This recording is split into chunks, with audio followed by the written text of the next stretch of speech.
আমি ভগ্নাংশৰ পূৰণ জানো গতিকে এটা নতুন শব্দ শিকিম এই শব্দটো মনত ৰাখিবা ধৰি লোৱা তোমাৰ এটা সংখ্যা আছে 2/3 এই সংখ্যাটোক যদি কিবা এটা নাম্বাৰেৰে পূৰণ কৰো আমি উত্তৰটো 1 আহে কি সংখ্যা হ'ব এটো এটা সংখ্যা আছে 2 সংখ্যাটোক যদি আমি কিবা এটা সংখ্যাৰে পূৰণ কৰো উত্তৰটো আহিব 1 এই 2 মানে কি 2 মানে হল আমি ইচ্ছা কৰিলে 2 টো কেনেকৈ লিখিব পাৰো 2/1 একে কথা কিয় একে তলত 1 আছে মানে কি এটা যদি তোমাৰ হাতত চকলেট আছে 1 টুকুৰেই চকলেট আছে তুমি ভাঙা নাই তাৰ মানে আৰু 2 টুকুৰ চকলেট আছে মানে সেই 1 1ৰ 2 টুকুৰ আছে এটা তলত যদি এটা 1 বহাই দিয়া আৰু 2 হৰণ 1 বুলিও ভাবিব পাৰা একে কথা গতিকে এইটো ইচ্ছা কৰিলে আমি 2 হৰণ 1 বুলি ভাবিব পাৰো এতিয়া 2 পূৰণ কিবা এটা নাম্বাৰ যাতে আমি 1 পাওঁ কি হ'ব 2 পূৰণ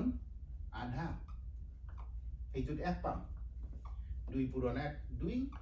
2 আৰু এইফালে 2 টো থাকিব সমান 1 2 পূৰণ 1/2 আমাক দিব আধা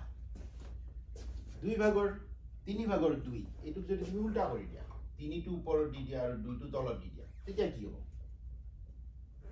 3 পূৰণ 2 তলত আহিল 6 2 পূৰণ 3 ওপৰত আহিল 6/6 সমান 1 যিকোনো ভগ্নাংশক যদি তোমালোকে উল্টা কৰি দিয়া তলৰ নাম্বাৰটো ওপৰত লৈ যোৱা আৰু ওপৰৰ নাম্বাৰটো যদি তলত লৈ আহা আৰু ইয়াৰ দুটাত যদি পূৰণ কৰা তেতিয়া সদায় উত্তৰটো 1 পাবা ধৰি লোৱা এটা ভগ্নাংশ আছে 5/7 ইয়াক যদি তুমি 7/5 এৰে পূৰণ কৰি দিয়া উত্তৰটো 1 হ'ব 7 পূৰণ 5 সমান 35 ওপৰত 7 পূৰণ 5 সমান 35 তলত 35/35 সমান 1 এই ভগ্নাংশটোক উল্টা ভগ্নাংশটোক 5/7ৰ উল্টা ভগ্নাংশটো 7/5ৰ উল্টা ভগ্নাংশটো হ'ল 5/7 এই ভগ্নাংশটোক কোৱা হয় প্ৰতিক্ৰম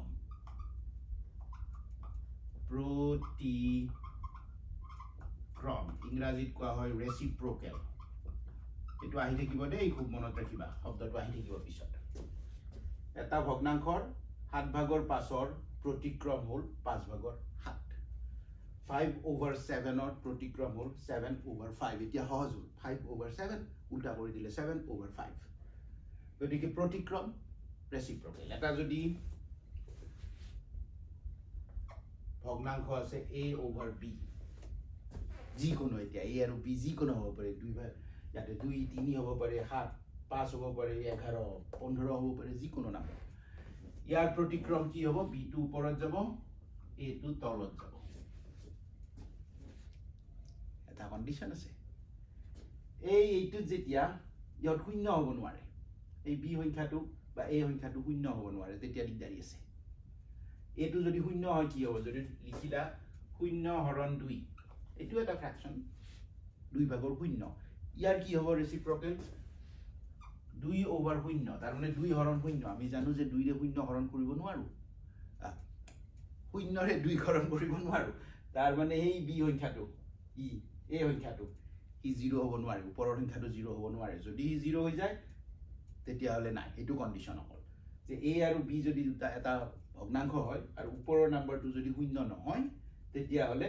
তাৰ ৰেচিপ্ৰকেলটো উল্টা কৰি দিলে হ'ল আৰু 0 হয় যদি হেবিলাক নাই আৰু তেতিয়া আৰু আমি প্ৰতিক্ৰমৰ কথাই নকওঁ গতিকে এই শব্দটো মনত ৰাখিবা তোমালোকে প্ৰতিক্ৰম শব্দটো পিছত ব্যৱহাৰ হৈ থাকিব